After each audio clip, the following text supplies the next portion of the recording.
through the windows. Behind the curtain. Yeah.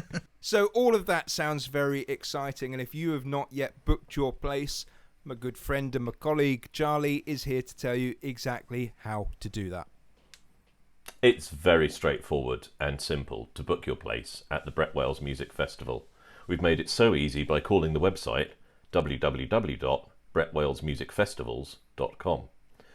Visit the website and book now using the fast and easily accessible online form. If you'd prefer to do it the old-fashioned way, you can just pick up the phone, call the number that's appearing on our screen right now, and speak to one of our lovely friendly booking team who'll be happy to take your booking.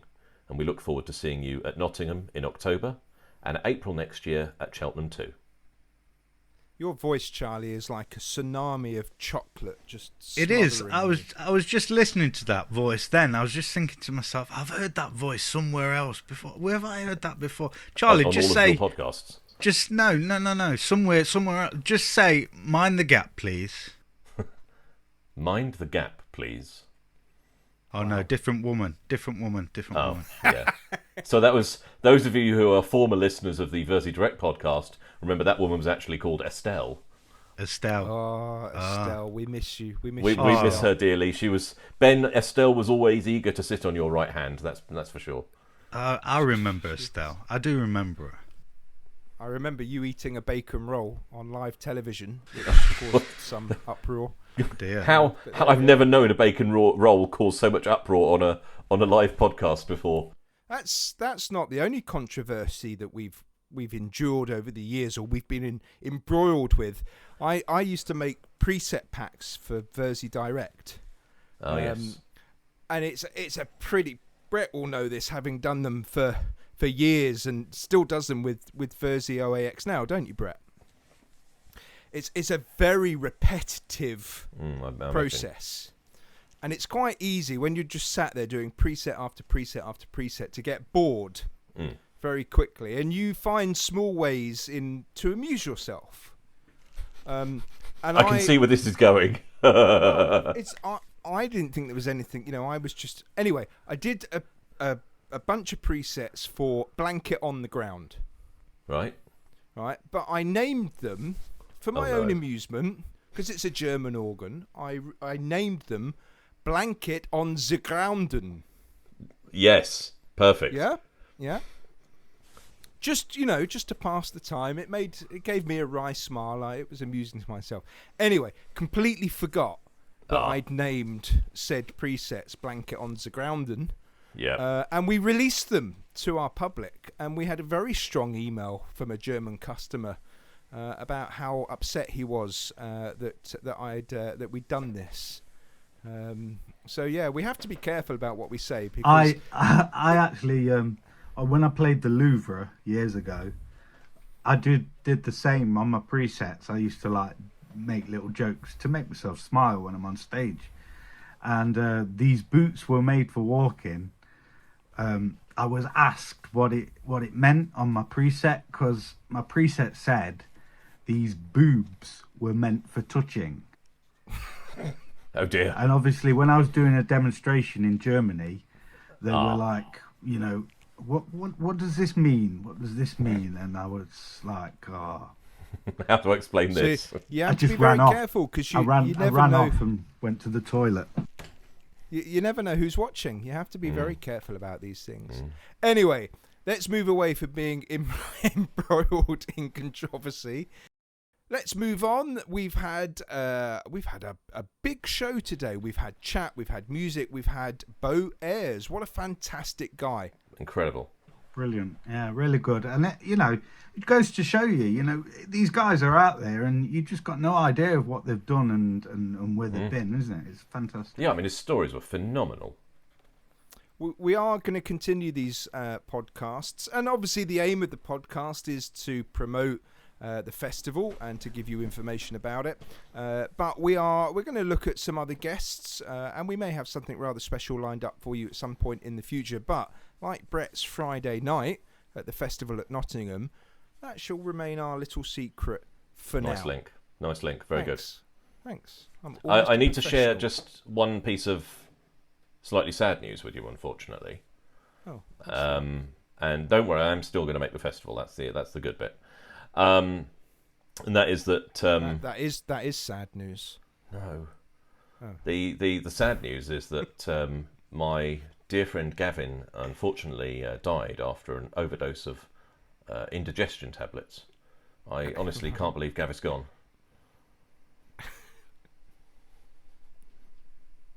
Brett, can you revoke his pass for the weekend? I'm going to buy some tumbleweed. Next podcast, I'm gonna buy. Now I've just gone to the back garden. I've got some on there. Just sort of throw it past the camera.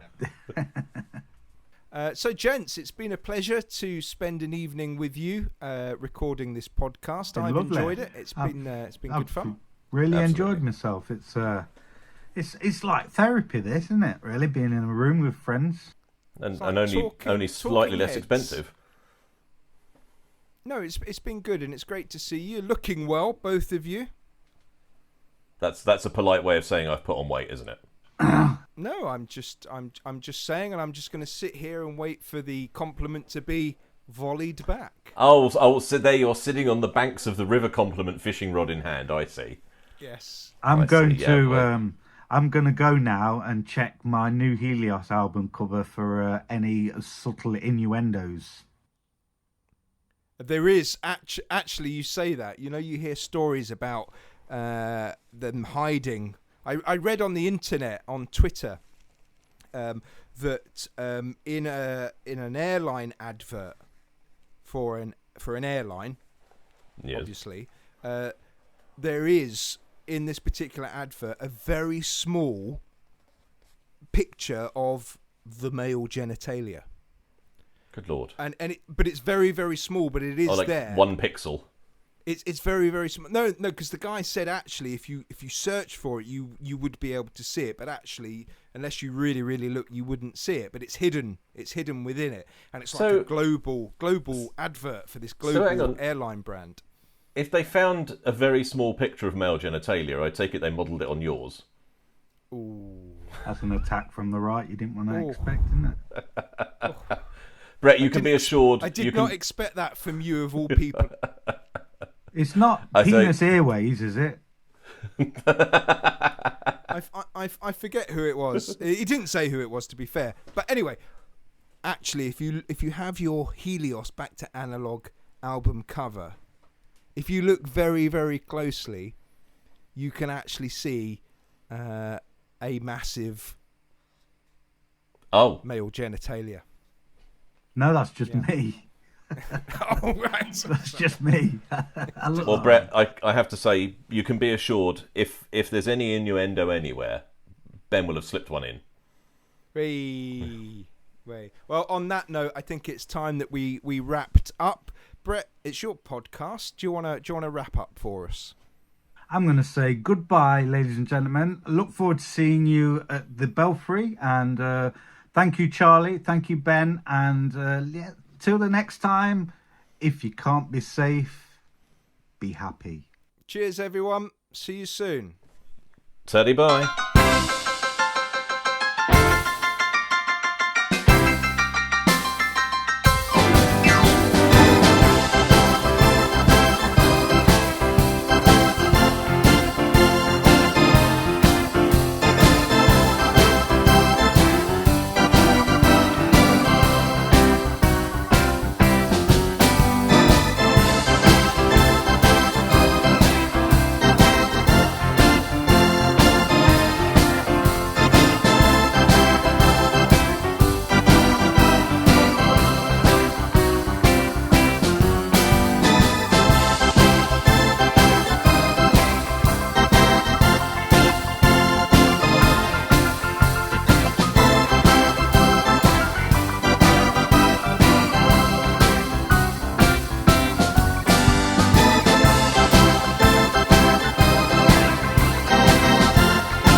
You've been listening to the Brett Wales Music Festival's podcast, hosted by Brett Wales, Ben Scott Hyde and Charlie Weeks Bell. This podcast is available to listen to on the Brett Wales YouTube channel. The executive producer was Winnie Baker.